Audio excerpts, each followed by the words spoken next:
Assalamualaikum warahmatullahi wabarakatuh. Kita ketemu lagi di kelas aplikasi komputer di pertemuan 6. Nah, di pertemuan ini materinya sih sebenarnya teman-teman udah dapatkan ya di pertemuan-pertemuan selanjutnya. Pertemuan-pertemuan sebelumnya. Tapi di sini saya akan kasih materi atau penjelasan tentang bagaimana memodifikasinya aja. Jadi di sini materi kita hari ini adalah penomoran halaman dan dokumen map. Nah, teman-teman pasti dari kemarin saya udah jelasin, insya Allah udah bisa. Nah, di sini yang pertama materinya adalah tentang penomoran halaman. Ya kan teman-teman biasanya udah kenal tuh yang namanya header, footer, yang biasanya udah saya kasih tugas, pernah live coding juga, teman-teman udah bisa dan semuanya insya Allah udah pintar-pintar, udah menguasai yang namanya MS Word ini. Nah, terus di sini, mmm, adalah deskripsi ya tentang, penomoran halaman itu sendiri. Nah, di penomoran halaman itu mereka tuh punya, 4 posisi untuk meletakkan yang namanya penomoran itu. Yang pertama ada di top of page, di bottom of page margin, current position. Yang kita bisa pilih salah satunya mau penomorannya itu berada di atas, di bawah, di tengah, ataukah nomor yang, eee, ditulisnya itu cuman di bagian yang sedang kita gunakan saat ini, kayak gitu. Atau di dokumen sebelumnya tuh sudah digunakan. Nah, kita bisa menggunakan nomor itu kembali. Lalu, tutorialnya tuh seperti ini. Jadi kita buka dulu kan Word-nya kita seperti biasa kayak gitu. Terus, kita klik menu header dan footer-nya. Terus insert. Nah, ini seperti biasa kan teman-teman bisa pilih di situ ada top of page, bottom, page margin, atau current position kayak gitu. Nah, selanjutnya, nah di sini nih yang kemarin kan teman-teman, saya cuman kasih materi sampai di situ aja. Nah, di sini teman-teman tuh bisa sebenarnya mengganti format dari satu menjadi satu yang ada di Romawi dengan klik page number, pilih format page number. Nah, nanti itu akan keluar page number formatnya itu seperti yang ada di sini. Nah, dari situ kita bisa mengganti angka satu menjadi angka Romawinya satu nih. Terus habis itu, apabila udah ada nomor sebelumnya dan kita pengen lanjutin, kita bisa pilih continue from previous section atau kalau misalnya pengen, baru dengan penomoran yang baru, kita bisa start at, kita bisa pakai yang kayak satu atau start at-nya tuh bisa 2 3 atau berapa itu terserah dari kita. Lalu yang selanjutnya ada tutorial mengganti mode penomoran halaman. Nah, di sini kita tuh, jadi kalau misalnya apa sih fungsinya dari si, next page atau break ini sendiri. Nah, itu tuh kalau misalnya kita tuh, pengen yang atas ini udah fix nih, tapi halaman selanjutnya tuh belum fix. Tapi saya tuh nggak pengen halaman yang atas tuh kayak ikut aut-autan lagi gitu. Jadi di situ kita pakai break page atau next page. Nah, itu tuh nanti otomatis halaman yang atas itu sudah dianggap fix. Jadi yang bawah ini mau kita, istilahnya apa ya, edit sedemikian rupa, yang atas juga udah anteng aja gitu. Nah, caranya itu kita letakkan kursor pada kata terakhir di halaman pertama atau halaman sebelumnya. Terus pilih layout, page layout, terus klik break dan pilih next page. Otomatis di next page-nya atau di lembar yang baru itu, teman-teman bisa, bikin dokumen yang baru lagi. Nah, terus setelah itu, kita menggunakan top of page untuk, jadi kalau di sini kasusnya itu yang pertama tadi kita pakai, penomorannya itu di atas. Terus yang selanjutnya setelah di-break tadi, kita pakai penomorannya ada di bawah. Jadi nanti tuh bisa kayak gitu. Nah, terus yang langkah ketiga, jangan lupa matikan same as previous-nya, baik di header maupun footer. Biar mereka itu yang ada di atas, mereka tuh nggak ikutan pindah ke bawah. Jadi tetap, penomoran halamannya tuh di atas. Terus yang selanjutnya ada dokumen map. Nah, dokumen map ini kalau kemarin teman-teman itu kenal, heading, terus table of content buat bikin daftar isi. Nah, itulah salah satu yang namanya dokumen map.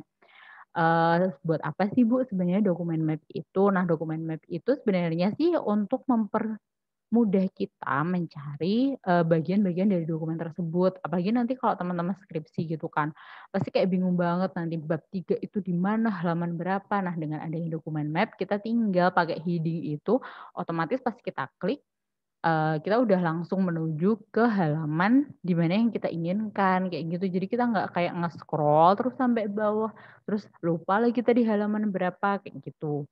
Nah, dokumen map ini dibuat dengan tujuan untuk mempermudah penulisan dokumen. Dokumen map juga digunakan untuk memanfaatkan pembuatan dokumen yang telah diatur dengan memanfaatkan styles atau yang kita sering sebut, pakai heading. Lalu ini tutorialnya. Di klik menu, nah biasanya teman-teman di navigasinya tuh akan keluar seperti ini kan, lalu nanti teman-teman bisa klik aja di sini, otomatis akan ketemu deh bagian atau part dari dokumen tersebut yang kita cari itu. Nah caranya ada klik di menu view, group, show or hide. Nah terus kita checklist aja atau pilih dokumen map atau navigation panel. Nah terus ada pilih kata yang akan dibuat dokumen map, misalnya kata bab, subbab, atau sub-sub dari bab tersebut. Terus klik home, klik styles, dan pilih salah satu stylesnya. Misalnya nih kayak di sini yang biasanya saya contohkan ada misalnya kalau di judulnya pakai headingnya title, terus misalnya di bab 1 tuh pakai heading 1 atau subbab keduanya tuh pakai heading 2 atau sub-subbab ketiganya tuh menggunakan heading 3. Nah, terus untuk membuat tampilan dokumen map itu klik kata yang dipilih lalu setelah itu kita klik di stylesnya itu pilih yang mana. Kalau stylenya tuh udah dipilih, maka kata-kata tersebut akan muncul di dokumen map. Nah, kayak di sini di navigasinya ini. Setelah itu ada memodifikasi si stylenya ini kan. Nah, teman-teman kemarin kan udah coba tuh modifikasinya tuh seperti apa. Kita bisa kayak, klik kanan, terus tombol stylenya ntar, dimodifikasi, sesuai keinginannya teman-teman.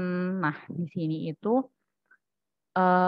kita akan, apa ya, modifikasinya itu dengan cara yang lain gitu. Ini ada cara yang lain untuk memodifikasi si heading ini. Kita bisa klik di group style-nya, terus akan tampil kan jendelanya tuh bakal kayak gini tampilannya. Terus untuk menampilkan keseluruhan itu, teman-teman tuh bisa klik option, terus tampil jendela yang kayak style pane option kayak gini kan. Nah, di-select style-nya, nanti tuh dipilih yang di mana gitu kan. Nah, nanti di-select aja di, checklist-nya itu select style to show. Ganti dengan recommended dengan all style, terus klik OK. Nah, otomatis nanti stylenya tuh akan keluar tuh seperti ini. Jadi all style itu akan menampilkan seluruh style yang ada di dalam dokumennya kita. Nah, ini cara yang modifikasi kita yang seperti biasanya kan. Nah, biasanya kan tampil seperti ini aja jendelanya. Nah, yang tadi itu kayak bisa semuanya. Kalau kayak gini kan biasanya tuh cuman beberapa aja kan yang kelihatan kayak gitu. Nah, kita bisa seperti biasa melakukan modifikasi si jendela stylenya ini sendiri. Nah, di sini ada apa ya? Di sini itu ada indent, spacing, line and break. Mungkin yang kemarin saya kurang tambahkan sih, kayaknya bakalan saya tambahkan di materi yang sekarang. Kita bisa pilih kelompok yang dimodifikasi tuh mulai dari font-nya, paragrafnya, tabs-nya, border, language, frame, numbering, dan short key-nya tuh bahkan tuh ada. Nah, kita tuh bisa melakukan pengaturannya tuh secara general di paragrafnya, terus indentation dan spacing-nya itu juga bisa kita atur. Terus selanjutnya kita tinggal klik OK. Nah, kan keluar jendela yang kayak gini. Nah, ini adalah langkah-langkah untuk membuat style baru. Jadi kalau misalnya style yang ada di sana tuh udah kita buat semua, tapi kayaknya saya tuh masih butuh style baru, gimana sih terus bikinnya gitu. Oke, ini adalah langkah-langkahnya. Buat nambah style baru dengan langkah-langkah itu klik di grup style-nya. Buat nampilin ke seluruh mode style, klik option yang kayak tadi, tampilkan jendela style pane option dan select pada style to show, ganti recommended dengan all style, klik OK. Maka kan akan tampil tuh outputnya kayak all style yang tadi kan. Terus kita buat nambahkan style, ada klik icon add style. Nah, kayak yang di sini. Gambarnya itu akan muncul kayak gini. Nah, sebelum klik add style dalam pilihan style, pilih normal, klik create a style, maka akan tampil jendela kayak gini. Nah, nanti tuh kita bisa kasih nama tuh stylenya tuh terserah namanya tuh apa. Sebenarnya di style yang udah disiapkan sama si Word-nya itu kita juga bisa sih ganti-ganti nama. Cuman karena kita penyebutannya tuh udah kayak enak aja gitu nyebut heading, akhirnya kita selalu nyebut heading gitu kan. Sebenarnya tuh namanya juga bisa diganti apa aja terserah teman-teman nanti mau ganti nama apa. Nah, setelah itu kita bisa melakukan pengaturan di tab formatnya sesuai kebutuhan kita. Kayak tadi sih, kayak kita memodifikasi heading sebelumnya. Terus klik OK. Klik OK, udah selesai.